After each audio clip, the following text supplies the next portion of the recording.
Ladies and gentlemen, the story you are about to hear is true. The names have been changed to protect the innocent. Dragnet.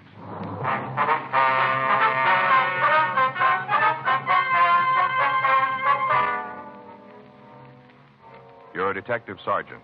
You're assigned a robbery detail. A special officer has been shot during a routine patrol. His assailants have escaped into the city. There's no lead to their whereabouts. Your job, find them.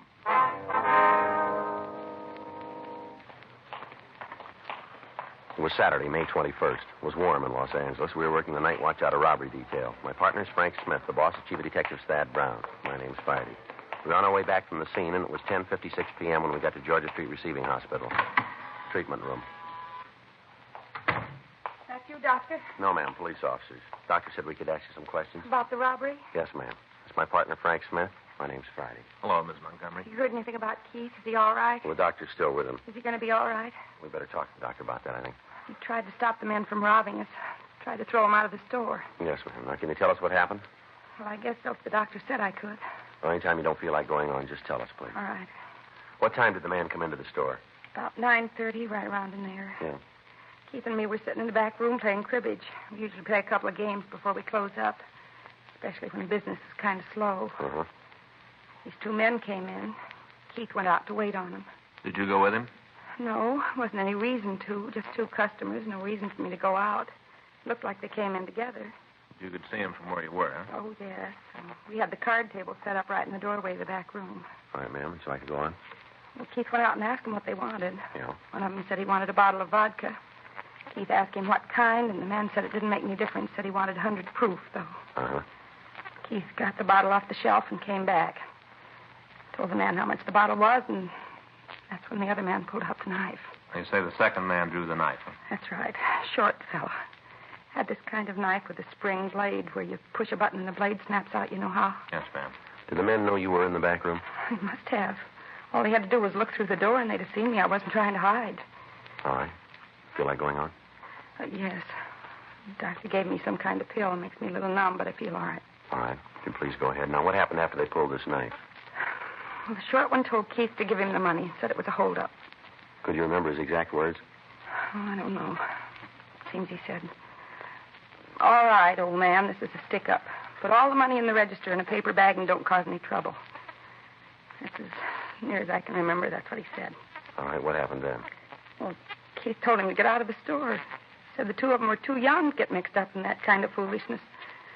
Told him to get right out. Yeah. Little fella, the short one with the knife, grabbed Keith and told him they weren't playing games, but if he knew what was good for him, he'd do like he was told. Had the knife right at his chest. Thought he was going to cut Keith. Mm-hmm. That's when I came out of the back room, when I thought they were going to hurt Keith. All right. You go on, please. Yes.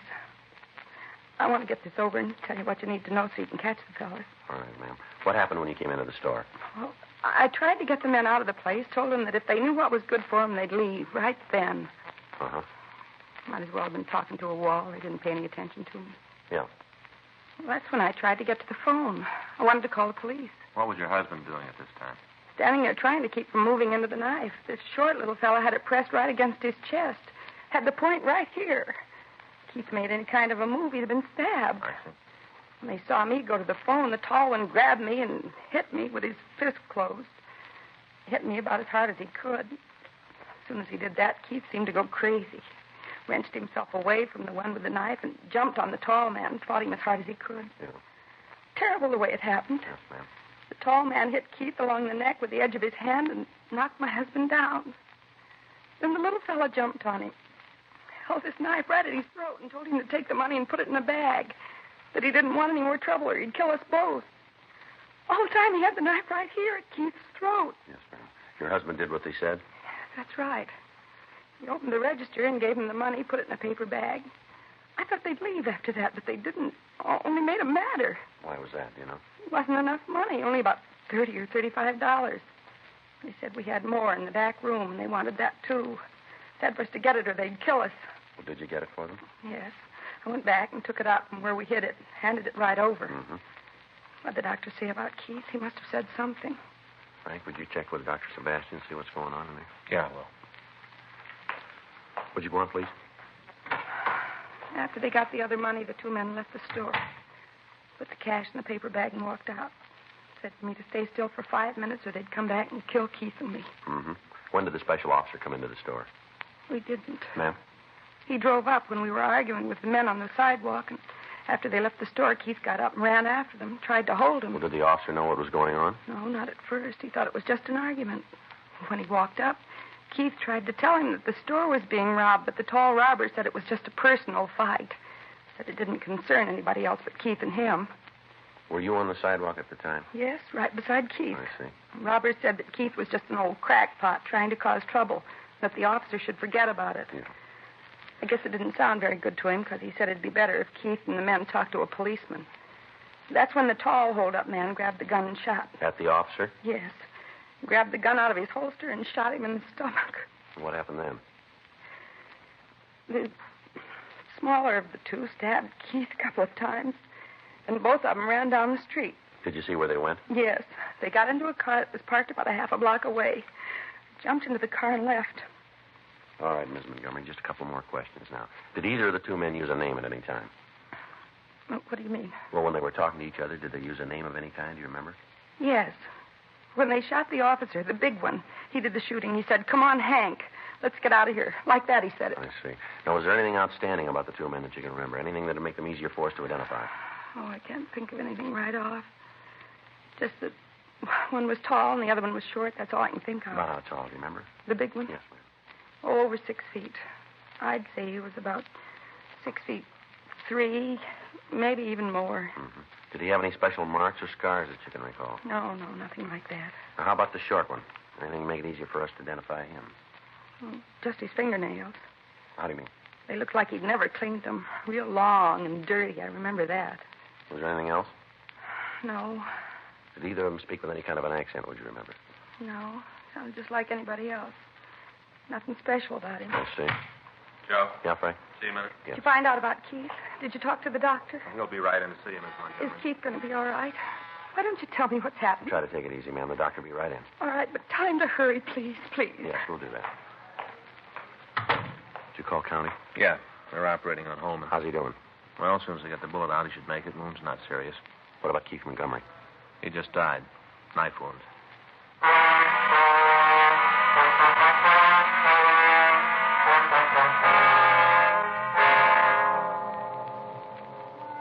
The story we'd gotten from Irene Montgomery was pretty much the same as Special Officer Kenneth Holman had given us. Immediately after the robbery, a local and an APB had gone out on the suspects. In canvassing the neighborhood, the investigating officers had found two eyewitnesses to the shooting stabbing. A man and a woman had been parked in an automobile directly across the street from the Montgomery store. They'd been able to give us a description of the car that the suspects had driven away from the scene, along with the last three numbers on the license plate. While Frank and I had been talking to Mrs. Montgomery, Officers Benson and Herman from Robbery Detail had been going through the Department of Motor Vehicle records looking for the owner's name. Information on the method of operation used in the crime was sent to the stats office, and the run was started. The moniker file at R&I was checked for a suspect with the nickname Hank, who matched the description of the smaller thief. The two eyewitnesses were brought into the city hall to go through the mug books for a possible identification. While Frank went to the office to check with Benson and Herman, I worked with the witnesses. No. Not on this page. How about here? No, I don't see him here either. All right. Oh, wait a minute. This fellow here, see? This one? Yeah, it's not the hold-up man, but he's got the same kind of ears. Close to his head like... Yeah, same kind of ears. You're sure it's not the man, though? Just got ears like him. All right, Mr. Steele, would you go on, please, here? Mm-hmm. I remember those ears. I used to go to school with a kid that had ears like that. Junior high school. Yes, sir. He's a mean kid. I'll never forget him. He's real mean. Don't guess I thought of him for at least 15 years. Never forget him, though. Mean. Yes, sir. He waited for me after school once. Had a big fight. I don't even know what it was about. Big fight. Really beat me up. Yes, sir. Sure like to meet him now. It'll be a different story. Yes, sir. Now, how about right here? Do you see either of the suspects on these pages? No. No picture in this book. You got another one? Yeah, I get it. All right. Say, how many more you got of these things, anyhow? There's quite a few. You can see them right here on the shelves. You want me to go through all of them? Well, we'd like to have you check the pictures, yes, sir. That's going to take a while. You and your wife are the only two people who can give us an identification. Well, how about the woman who was held up? What's her name, Mrs. Holman? No, Montgomery. Holman was the officer who was shot. Yeah. What about Mrs. Montgomery? Can't she tell you about the robbers? She's under the care of her doctor. Her husband died, you know. What, from being stabbed? Yes, sir, that's right. That's too bad. We didn't know what it was all about, you know. Yes, sir. Me and Harry are just sitting there. All of a sudden, there's this fight and a shot. We didn't know what the frakes was. Yes, sir. Now, what if we can go on with the books here? Oh, yeah. Now, how about right here? No, not here. All right. Say, he's mean. What'd he do? Robbery. Yeah, you can tell. Look at the face. You can always tell. Yes, sir. No, I don't see him here. Perry. Sir? Perry Nicholson. That's the guy's name. One with the close ears. I remember it now. Haven't thought of him. 15 years. Perry Nicholson. Bully. Yes, sir. Sure like to meet old Perry now. It'd be a different story if he wanted to fight now. Oh, different story. Yes, sir. Joe. Yeah? A hold-up car. Yeah. They just found it abandoned.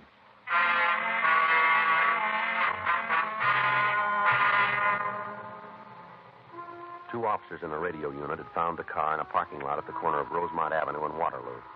When the vehicle was discovered and the similarity to the description that had been broadcast was noticed, the car was put under surveillance and our office had been notified. Frank and I left the city hall and drove out to the parking lot immediately. The car was placed under surveillance again, and we checked it through DMV. We found the car was owned by an Edwin Vargas, 1879 Moss Street out in Burbank. We checked the name through R&I, but we found that he had no criminal record in our file. We drove out to see Vargas. While Frank covered the rear of the place, I rang the bell of the house and waited. Yeah? Like to see Mr. Vargas? Well, he's not in right now. Anything I can do? You know where he is? No, I imagine he got held up downtown, probably working late. Wonder if it'd be all right if I wait for him. I'm not sure. You mind telling me who you are? Sorry. Police officer. My name's Friday. What'd the cops want Ed for? Might be better if we talk to him.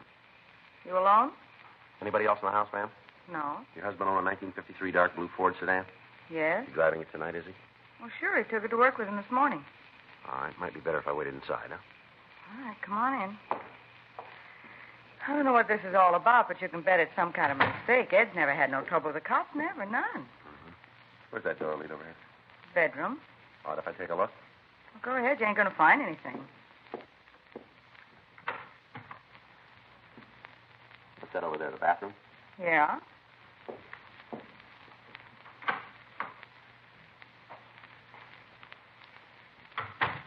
All right, just a one-bedroom. No need for any more. Me and Ed don't have any children. Kitchen this way? Yeah. Say, if you're looking for something, maybe if you'll tell me what it is, I can help you. You just want to check the house, ma'am. This all there is to the house? I told you we don't need any more room. Let me see. Just unlocking your back door, ma'am. My partner's out there. All right, Frank. See you here? No. No, Who he's is not. this, another cop? This is my partner, Frank Smith, Miss Vargas. Hello. Seems to me you should be able to tell me what this is all about, Mr. Friday. Can you give us a description of your husband? Why? It might help us to get him out of trouble, maybe. He's in no trouble. You got something on your back and you're trying to dump it on Ed, and it isn't going to work. You want to give us a description? What do you want to know? How tall is your husband? 6'3", How old? 32. What color is his hair? Kind of sandy. Look, what is this, a third degree? What are you trying to prove with all these We questions? just want to get at the truth, ma'am. It's a kind of hard way to do it, if you ask me. Oh, I'm sorry for causing you any trouble. You are. Where does your husband work? He's a salesman. Who for, ma'am? Insurance company downtown. Usually work this late? No, I told you that. But you think he's at work tonight? Yes? Well, and you wouldn't mind if we called him, would you? I'm not going to have you causing him any Well, embarrassment. don't worry about it, Miss Vargas. Would you like to give us the number? It's in the phone book. Look under emergency numbers. You want to make the call, Frank? Yeah. Look, what do you think he's done?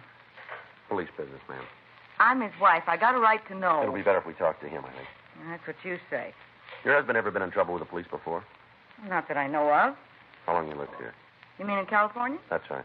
I was born here. How about your husband? He's been here a couple of years. Where's he from? New York State. Where in New York State? A little place right outside of Utica. Ever been in trouble back there, would you know? Well, if he was, he didn't say anything to me about it. How long's he had the job? Since a week after he came out, Ed's a smart guy. He'd have no trouble getting work. How about it? I talked to the building superintendent. Yeah. He says Vargas left at 5:30 this afternoon. The The description of the owner of the car used in the holdup, coupled with his absence, made him a prime suspect in the robbery. We continued to talk to his wife. She gave us some of the background on Vargas. She told us that they'd only been married a little over a year, and that they were still trying to pay off the debts that her husband had incurred before their marriage. She went on to say that in the last few days he'd been depressed about their finances, and that on that morning, Vargas had said he'd figured a way out for them. Frank called the office, and the broadcast was gotten out asking that the man be picked up and detained for questioning. 1:15 a.m. We asked Mrs. Vargas about her husband's friends. Isn't anyone Ed's real close to? Well, is there one man he's with more than the others, would you know? Maybe somebody he works with. No, unless maybe it's Vic. Ed don't have much to do with him, though. He knows I don't care for him. Don't like to have him around. Who's that, man? Vic Noble. He works in the same office as Ed. And what's he look like? Oh, not much. Little guy, kind of nondescript. Never did figure out he could be a good salesman. I'd never buy anything from him. Honestly, it makes me nervous just to have him around. Yes, ma'am. Oh, excuse me. Yes, go right ahead. If it's your husband, it might be better if you didn't tell him we were here. All right. Hello? Yeah, honey, where you been? What? Well, do you know when? Uh-huh. Well, did you call the police? Well, you should have called them right away. Yeah. No, I'll drive right down and pick you up. You wait right there. Uh-huh. Well, right away. That's right. Well, look, tell me where it is. Oh, yeah, I know. Turn left, yeah. All right, I'll find it. You wait right there, will you? All right, goodbye. Bye. That was Ed. Yeah. You're going to have to find yourself another boy. Ma'am? Well, whatever this is, it has something to do with Ed's car, doesn't it? That's right. And then you're all wrong about Ed. He couldn't have had anything to do with What it. do you mean? Ed's car was stolen tonight.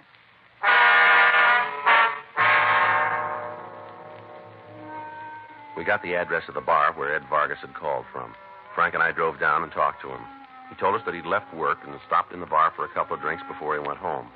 However, when he left the place, he'd found that his car was gone. He returned to the bar and spent the next several hours trying to figure out what to do. We talked to the bartender, and he verified Vargas' statement that he'd been in the place all evening. He was released from custody and allowed to return home. Frank and I continued to talk to the bartender. Got to get ready to close up pretty quick. Just a couple more questions. Will you mind if I clean up the back bar while we talk? No, sir. Go right ahead. Thanks.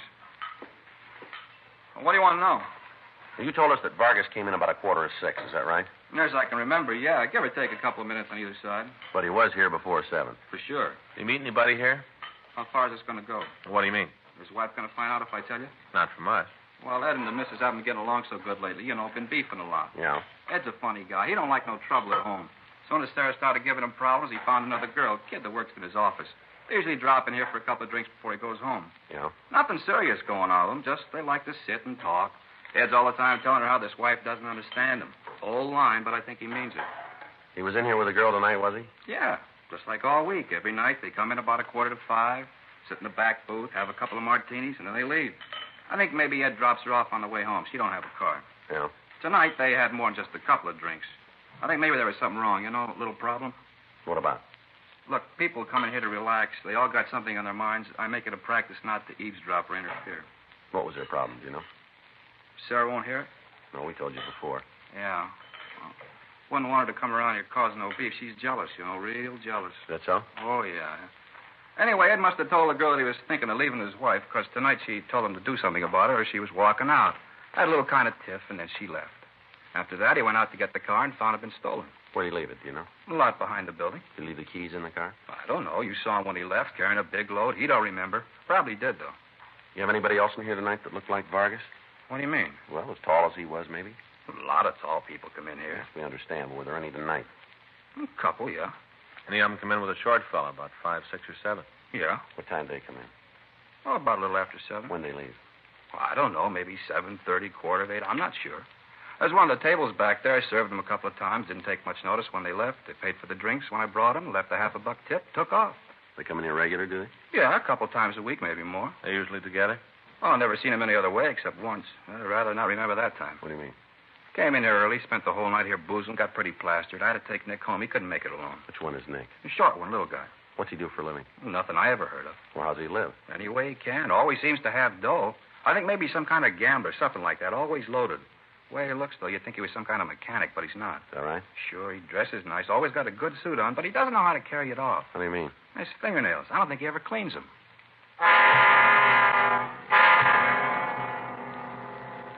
We We got complete descriptions of the two men. They matched those of the thieves perfectly. The bartender closed the place and took us down the street to a hotel where he said he'd taken Nick Roxford. We talked to the desk clerk, but we found that Roxford had moved several months before. By checking with some of the people in the hotel, we got a forwarding address for him. It was a cheap rooming house down on South Pico. Frank and I went by the city hall and ran the name through R&I.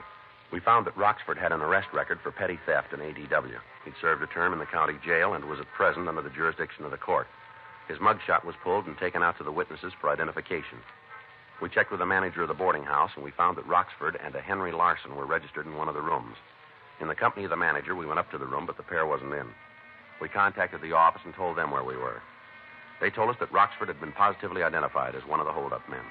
We settled down to wait for the suspects to come back.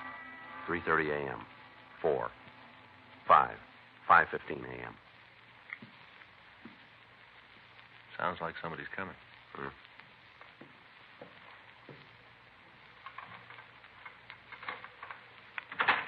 there wasn't no other way. You was there, didn't see you doing nothing to stop it. You shot the cop. I still think so. All right, hold it right there. What are you doing here? Police officers, you're under arrest. Watch it, Frank.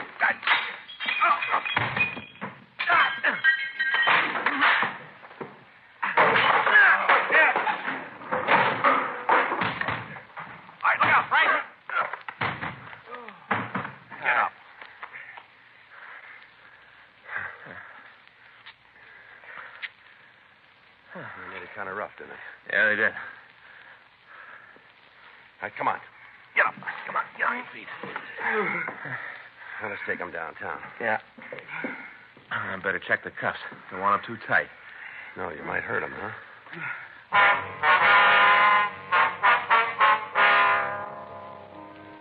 Two suspects were taken downtown to the interrogation room. Henry Larson was handcuffed to the chair in robbery while Frank and I talked to Nick Roxford. It's a bad beef. I know it. You guys are going to find out. Why don't you tell us about it? Ain't going to tie no robbery rap to me. Look, we've already done it. The witnesses gave us a positive identification on you. How could they? They never seen me. We got a picture of you. It's pretty good. You want to tell us about it? I got nothing to say. I want a lawyer. I ain't going to talk till I see a lawyer. All right. Yeah. Did you know the old man died? I don't know nothing about no old man. His wife says you're the one who stabbed him. She's crazy. She's willing to take it to court. It'll never stick. We think it will. We think we can make you for first degree. What about Hank? Who, Larson? Yeah, what happens to him? Same charge. You know it yet? Well, you're the first one to hear. What if I give you a hand? How do you mean that? Well, suppose I tell you it was Hank's idea, the whole thing. Go any better with me? You know we don't decide that. Well, it seems like if I helped, you'd be better with me. All right, you want to tell us about it? I'll make you a deal. No deals. Look, just promise me you won't tell Hank if I give you the real story, huh? All right, go ahead. Well, the whole thing was his idea right from the start. He cased the store. The whole thing was his idea. What about the car? Well, that was Hank's, too. He spotted it, said it'd make a good deal. You check the car, you'll find his prints all over it. All right, what happened after that at the store? Oh, it was Hank again. I didn't want no part of it. Hank made me. Said if I backed out, he'd get me. He's a big man. He gets mean when he's crossed. I wasn't about to give him no trouble. Go ahead. Well, we got to the place, and he made me go in. He made me take a piece of the action. Now, wait a minute. Let's back up here and get this straight. You trying to tell me all the time you wanted no part of it? No. No, you got to believe it. Well, the way we got it, you were having a time with a knife. Well, I got scared, that's all. I got scared. I didn't know what I was doing. Sure you did. Look, you got to believe me. I'm telling the truth. It was all Hank's idea, the whole thing. I want no part of it. Never did. All right, just keep your voice down, will you? I told you. Now, you know about the whole thing. You won't tell Hank, will you? What difference does it make? If he finds out I told you, he'll kill me. Remember I asked you before? Huh? What difference does it make?